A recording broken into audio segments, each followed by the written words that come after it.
چلے اسی تنخواہ میں سے جب بندہ بڑے بیٹے کی شادی کر کے بہو بیاہ کے لے آئے تو پھر بھی کام چلتا ہے، اور جب اس بیٹے کو اللہ بچے عطا کر دے تو اسی گھر میں، اسی آنگن میں، اسی چھت کے نیچے کام چلتا ہے۔ تو پھر تو مان جانا کہ چلانے والا تو نہیں، چلانے والا کوئی اور ہے۔ پھر تو مان جا کے چلانے والا کوئی تو اس وقت جب تنخواہ تیری لگی تھی تو کہتا تھا ابا ابھی میری شادی نہ کر، میں بیوی کو کیسے کھلاؤں گا؟ تو وہی شخص ہے جس کی چھت کے نیچے پھر 1.5 درجن پوتے بھی پل رہے اور گزارا ان کا بھی ہو رہا ہے۔ تو رزق کا ذمہ کس کا ہے؟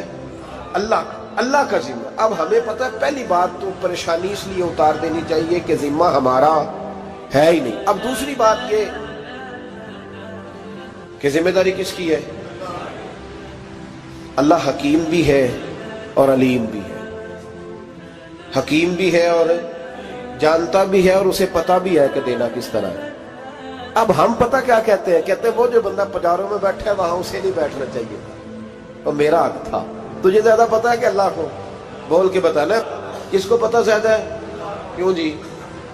تو آپ اصل ٹینشن پتہ کب لگتی ہے؟ جب بندے کہتے ہیں نہیں وہ پجاروں میری تھی، میرا حق تھا۔ وہ جب گزرتی ہے نا پاس سے مہران کے تو مہران والا ٹینشن بڑی لیتا ہے، حالانکہ اللہ کو زیادہ پتہ ہے کہ وہ حق۔ ایک بات اپنے ذہن میں یاد رکھ لیں، رٹ لیں کہ جو میرے لیے بہتر تھا میرے رب نے مجھے دے دیا، اور بات ختم ہو گئی۔ بس وصل اچھا ہے نہ فراق اچھا ہے، یار جس حال میں رکھے وہی حال اچھا ہے۔ بس جو میرے حق میں بہتر تھا میرے رب نے مجھے، مسئلہ یہ ہے کہ تو اس پہ راضی ہونے کو تیار نہیں۔ حضرت علی کرم اللہ تعالیٰ وجہ الکریم نے میرے نبی پاک کی ایک حدیث بیان کی ہے، اور جناب علی جب یہ حدیث بیان کیا کرتے تھے تو حضرت مجاہد فرماتے ہیں یوں لگتا تھا کہ جیسے حضرت علی ہمیں ہر پریشانی سے نکال رہے ہیں۔ مولا علی شیر خدا رضی اللہ تعالیٰ عنہ فرماتے ہیں کہ مجھے میرے نبی پاک صلی اللہ علیہ وسلم نے ایک طریقہ دیا تھا ٹینشن فری ہونے کا۔ آپ فرماتے ہیں مجھے تو بڑا راس آیا ہے، تم بھی اگر کر لو گے تو تمہیں بھی فائدہ دے گا۔ کہا وہ کیا؟ حضرت علی کہنے لگے محبوب علیہ السلام نے فرمایا تھا لوگوں تم اللہ کے دیے ہوئے تھوڑے رزق پہ راضی ہو جاؤ، وہ تمہاری تھوڑی عبادت سے تم سے راضی ہو جایا کرو گا۔ بس تم 2 نفل بھی پڑھو گے تو اللہ راضی ہو جائے گا، تم 1 رکوع بھی سویرے اٹھ کے پڑھو گے تو وہ راضی ہو جائے گا، وہ تمہارے 313 درود شریف سے راضی ہو جائے گا، تم اس کے دیے ہوئے تھوڑے رزق سے راضی ہو جاؤ۔ ٹینشن اس لیے ہوتی ہے کہ ہم راضی نہیں جو اس نے ہمیں دیا ہے۔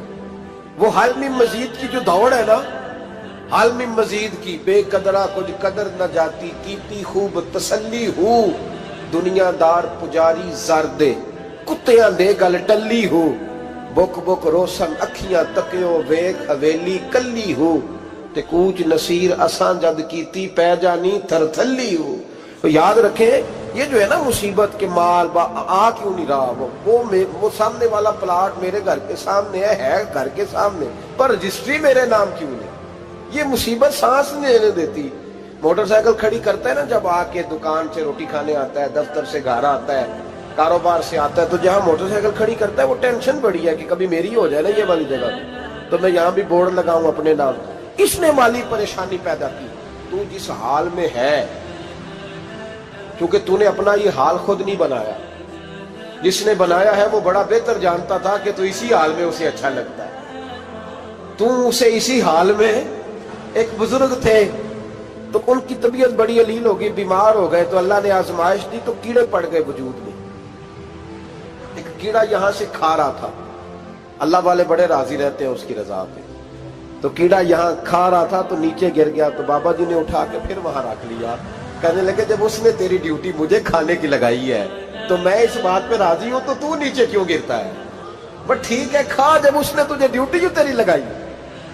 سالبہ بن عبد الرحمن ایک صحابی تھے، سالبہ غالباً، نبی پاک صلی اللہ علیہ وسلم کی خدمت میں آئے، کہنے لگے یا رسول اللہ صلی اللہ علیہ وسلم غربت بڑی ہے، میرے لیے دعا کریں اللہ زیادہ مال دے۔ تو محبوب صلی اللہ علیہ وسلم نے فرمایا تو جس حال میں اچھا ہے وہ تیرے لیے بہتر ہے، اس میں تو ہے وہی حال تیرے لیے۔ مشکل ہے نا یہ جواب سننا۔ کہتے پیر صاحب فلان جگہ سے تویز آیا، وہاں تو وارے نے آرے ہو گئے، تو آپ کے ہاں، تو میں کہتا ہوں یہ تویز دینے والا اگر تویز دے کے امیر بناتا ہے تو پہلے خود کیوں نہیں بنتا؟ یہ خود تو 150 کا تویز بیچ رہا ہے، اپنی بیچارے کی حالت یہ ہے۔ اگر اتنا ہی تویز اس کا چلتا ہوتا تو پہلے 5 جو پجارو اس کے دروازے پہ کھڑی ہو۔ عجیب چکر ہے اور عجیب جگہ لوگ الجھ گئے، سمجھتے ہی نہیں بات کو۔ یا رسول اللہ صلی اللہ علیہ وسلم دعا کر دے تو محبوب نے کیا فرمایا؟ فرمایا تو جس حال میں ہے نا وہ حال تیرے لیے بہتر ہے، اسی میں رہ۔ کہ نہیں حضور دعا کرے۔ فرمایا سال بعد تو باز آ جا۔ حضور دعا کرے۔ فرمایا تو باز آ جا۔ 2-3 دفعہ کا ضد کی، محبوب نے فرمایا جا پھر اللہ تجھے زیادہ پیسے دے گا۔ چند بکریاں خریدی، اتنی برکت ہوئی کہ بکریوں کے ریوڑ بن گئے۔ پھر کچھ بکریاں بیچ کے گائے خرید لی، ان کے بھی ریوڑ ہو۔ پھر کچھ اونٹ اونٹنیاں لے لی، ریوڑ ہی ریوڑ۔ پہلے 5 وقت مسجد میں آتے تھے، اب فجر اور عشاء رہ گئی۔ پھر مال زیادہ ہوا تو مدینے شہر میں کوئی جگہ ہی نہیں، مدینے سے باہر حویلی خریدی، پھر جمعہ ہی رہ گیا۔ جمعے کے جمعے آتے، زکوٰۃ کا حکم آیا۔ میرے نبی کریم علیہ السلام نے حضرت ابو ہریرہ کو بھیجا، فرمایا جا اسے کہہ تیری زکوٰۃ بنتی ہے 2.5%۔ 10 کروڑ روپیہ ہو تو کتنی زکوٰۃ بنتی؟ بھئی 1 کروڑ کی 2.5 لاکھ ہوئی نا، تو 10 کروڑ کی کتنی ہوئی؟ تو بڑی مصیبت ہے جب بینک سے میسج آتا ہے نا کہ 25 لاکھ نکل گیا تیرے اکاؤنٹ سے، بہت بڑی مصیبت، بڑی ٹینشن ہوتی ہے۔ ایک صاحب میرے پاس آئے، ان کی زمین اچانک مہنگی ہو گئی، اچانک پہلے کچھ 15-16 لاکھ کی ایکڑ زمین تھی، پھر وہ کروڑ کی ہو گئی۔ تو میرے پاس آئے، کہنے لگے وہ 10 کروڑ روپے بنتے ہیں تو زکوٰۃ، تو میں نے کہا آپ نے کیا کیا؟ زری زمین پہ عشر آتا ہے، اس پہ زکوٰۃ نہیں آتی، تو آپ نے کیا کیا؟ کہنے لگے وہ کچھ سوسائٹی کے رول کے مطابق میں نے فائلیں وغیرہ لے لی ہیں، اب میں نا کبھی موقع آئے گا تو ان کو بیچوں گا۔ تو میں نے کہا اب تو آپ کا یہ مال ہو گیا بزنس کا، تو اب تو اس پہ زکوٰۃ آئے گی۔ 10 کروڑ پہ جب 25 لاکھ سنا تو کہنے لگے فوراً دینی پڑتی ہے کہ تھوڑی تھوڑی سے بھی کام چل جاتا ہے؟ تو میں ان کا چہرہ دیکھنے لگا، میں نے کہا نہیں وہ تو آپ کو پتہ ہے، ویسے حضرت عمر فرمایا کرتے تھے بانٹ کے نہ دو، کوشش کرو کسی ایک کو ہی دو، چلو کسی کا تو کچھ بن جائے، تو ایک کو ہی دینی چاہیے۔ کہنے لگے تو مطلب یہ ایسا ہی حکم ہے؟ میں نے کہا آپ کسی اور سے تحقیق کر لیں۔ اب یہ بھائی لیتے وقت نہیں تجھے ٹینشن ہوئی کہ 15 لاکھ کا کروڑ ہو گیا، تو اس وقت کبھی تو نے کہا کہ یا اللہ، تو یہ کیسی سوچ ہے مسلمان؟ کس طرح کا اس کا؟ ہمارے ہاں جب کسی آدمی پہ حالات خراب ہوتے ہیں نا تو سب سے پہلے وہ اس طرح کرتا ہے کہ جو میں کہیں اللہ کے رستے میں دیتا ہوں پہلے اسے بند کرو۔ جس رستے تجھے آ رہا تھا پہلے تو نے وہ رستہ بلاک کیا۔ حضرت اسماء بنت ابی بکر صدیق کہتی ہیں میں حضور کو مسجد کے لیے، ادارے کے لیے، صحابہ صفہ کے لیے کچھ دے رہی تھی، تو میں نے گننا شروع کیا تو حضور مسکرانے لگے۔ حضور مسکراتے کیوں ہیں؟ تو فرمانے لگی، محبوب فرمانے لگے اسماء اللہ کے رستے میں گن گن کے نہ دیا کر، ورنہ وہ بھی تجھے گن گن کے دے گا، تو اس کے رستے میں بے حساب دے، وہ بھی تجھے بے حساب ہی عطا فرمائے۔ لیکن پہلے یہ والا پہلے دروازہ بند کرو، یہاں سے پیسے ختم ہو رہے ہیں، تو اس طرح کرنا بھائی۔ اس دفعہ سوٹ ذرا گرمیوں والے نہ خرید، لیکن جو تو اللہ کے رستے میں دے رہا ہے اسے دیتا رہے۔ لیکن ہم اپنا نقصان کرتے ہیں، زیادتی کرتے ہیں اپنے ساتھ۔ میں نے آپ کو پہلے بھی بتایا تھا پیار کی بولی ہے، پھر بولتا ہوں۔ ایک بڑے بڑے پیار والے دوست ہیں، ایک دفعہ مجھے کہنے لگے کہ آپ کئی دفعہ اعلان کرتے ہیں تو مجھے اچھا نہیں لگتا، اور آپ ادارہ بھی بہت زیادہ بننے والا ہے، بڑی چیزیں میں دیکھتا ہوں جو ہوں تو بڑا نظام اچھا ہو جائے، آپ دعا کریں اللہ مجھے پیسے دے تو میں بڑے سارے خرچ کروں گا اس کے رستے میں۔ تو میں نے کہا یا اللہ اسے 10 کروڑ دے، یہ 9.5 کروڑ تیرے رستے میں دے دے گا۔ تو چپ کر گیا، جس طرح آپ نہیں کر گئے سارے، چپ کر گیا وہ بھی۔ اس نے کہا جی نہیں جی انشاءاللہ کریں گے۔ تو میں کیا پلیا جی دعا پہ ہوں دیا، ابھی تو وہ آئیں گے تو تب دیکھی جائے گی، تو یہیں اڑ گیا ہے۔ یعنی 9.5 کروڑ اللہ کے رستے میں خرچ کرنے کی دعا پہ بھی آمین کوئی نہیں کہتا کہ چلو آمین ہی کہہ دیں۔ تو میں کہا تینوں تے 50 لاکھ بچتا سی پیا، لیکن تو اس سودے پہ تیار ہے۔ جب یہ سوچ ہوتی ہے، یہ غلط سوچ ہے، یہ بات تو اگر تے مسکرانے والی، لیکن یہ سوچ صحیح نہیں۔ حضرت عثمان غنی رضی اللہ تعالیٰ عنہ کہتے ہیں جس وقت نبی پاک صلی اللہ علیہ وسلم نے اعلان کیا نا جنگ کے موقع پر کہ 800 سپاہیوں کا خرچہ چاہیے، کہتے ہیں میرے پاس 600 کا تھا۔ یہاں ایک روایت میں حضور نے 1000 کا اعلان کیا تو میرے پاس 800 کا تھا۔ جب 2-3 دفعہ نبی پاک نے اعلان کیا تو کہتے ہیں میں نے کھڑے ہو کے کہا یا رسول اللہ پورا 800 میری طرف سے۔ کہتے میں نے 200 سپاہی کا خرچہ ادھار اٹھایا لیکن پورے 2 مہینے نہیں گزرے تھے، رب کریم نے مجھے کئی گنا کر کے پیسے واپس عطا فرما دیے۔ پر بات تو یہ ہے کہ تیری وہاں لو لگی ہو، تو تجارت کرتا ہے ان لوگوں کے ساتھ جو کیا دے سکتے۔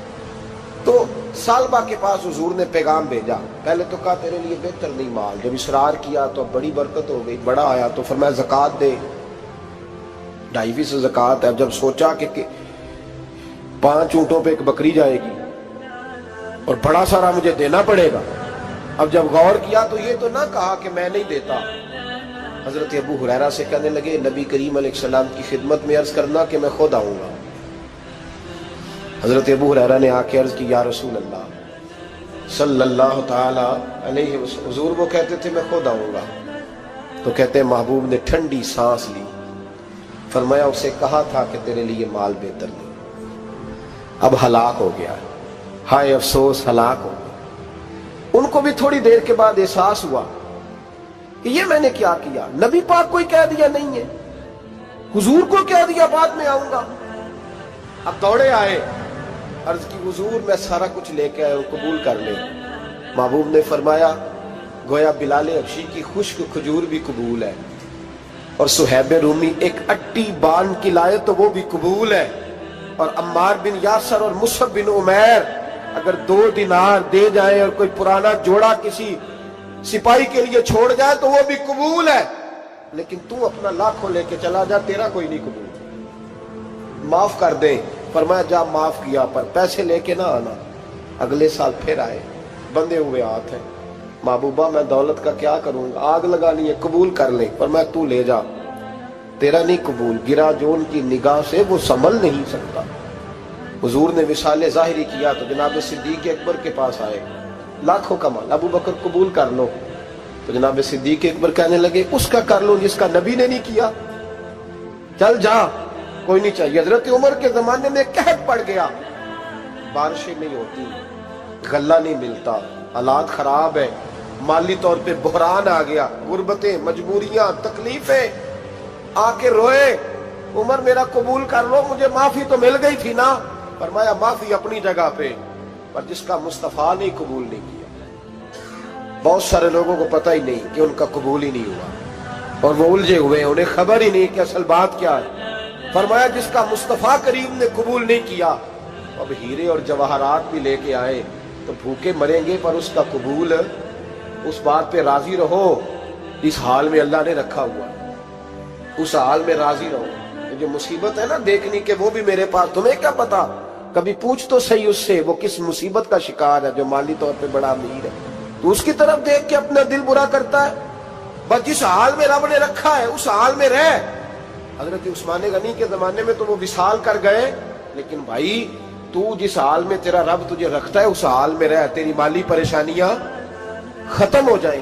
میں نے پہلے بھی شاید آپ کو ایک دفعہ کہا تھا، میں تعلیم سے فارغ ہوا تو میرے ایک استاد اور میرے کچھ دوست کہنے لگے افریقہ آ جائیں آپ، بھائی بہت بڑا ادارہ ہے، اس کو چلائیں، اس کو سنبھالیں۔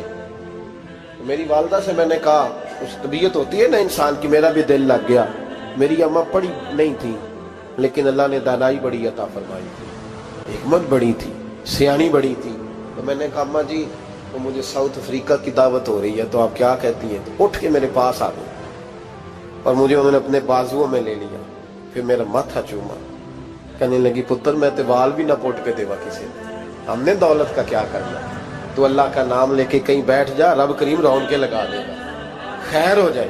تو میرے بھائی یاد رکھیں ان چیزوں سے تھوڑا سا دیکھیں نا، قناعت کریں، جو اللہ نے دیا اس پہ راضی ہو جائے، اللہ بڑا مہربان ہے، وہ آسانیاں کر دیا کرتا ہے۔ تو یاد رکھیں میرے رسول کریم علیہ السلام نے ایک تو ہمیں درس یہ دیا ہے کہ تو سمجھ جا، قرآن نے ہمیں بتایا ہے کہ روزی تیری ذمہ داری نہیں، روزی کس کی ذمہ داری ہے؟ اللہ کی۔ اور دوسری بات یہ کہ جو اللہ نے تمہیں دیا ہے اس پہ تو راضی ہو جا، تیری مالی پریشانیاں ختم ہو جائیں۔ اور پھر حضور صلی اللہ علیہ وسلم نے فرمایا مذہبی طور پر جب دیکھو تو آگے دیکھو، اور دنیاوی طور پر جب دیکھو تو پیچھے دیکھو، پریشانی ختم ہوگی۔ مذہبی طور پر جب دیکھو، جو 5 نمازیں پڑھتا ہے وہ تہجد پڑھنے والے کو دیکھے، اور جو تہجد پڑھتا ہے وہ اشراق چاشت پڑھنے والے کو دیکھے، اور جو بندہ اشراق اور چاشت پڑھتا ہے پھر اس کو دیکھے جو سارا دن مصطفیٰ پہ درود پڑھتا ہے۔ اوپر اوپر دیکھے کہ میں نے اور نیک ہونا ہے اور نیک، اور جب مالی معاملہ ہے تو پھر نیچے دیکھ. اگر تو بیٹھا نا پجاروں پہ تو پھر ٹوڈی والے پہ نظر کر اس کا کیا حال ہے، اور اگر تو وہاں بیٹھا ہے تو دیکھ مہران والا بھی تو گاڑی چلا ہی رہا ہے نا، اور اگر تو وہاں ہے تو موٹر سائیکل والا دیکھ، اور تو وہاں ہے تو پھر سائیکل والے پہ نظر، اور اگر تو سائیکل والا ہے تو پیدل والے کو دیکھ، اگر تو کرائے کے مکان میں رہتا تو پھر جھونپڑی والے کو دیکھ، اور اگر تو جھونپڑی میں رہتا ہے تو پھر بھی پریشان نہ ہونا. کچھ ایسے بھی ہیں جنہیں جھونپڑی بھی نصیب نہیں، جو سڑک پہ لیٹے ہوئے. اور اگر تو تندرست ہے نا تو کبھی جا کے اسپتال میں دیکھ حال کیا ہے، لوگ کس حال میں.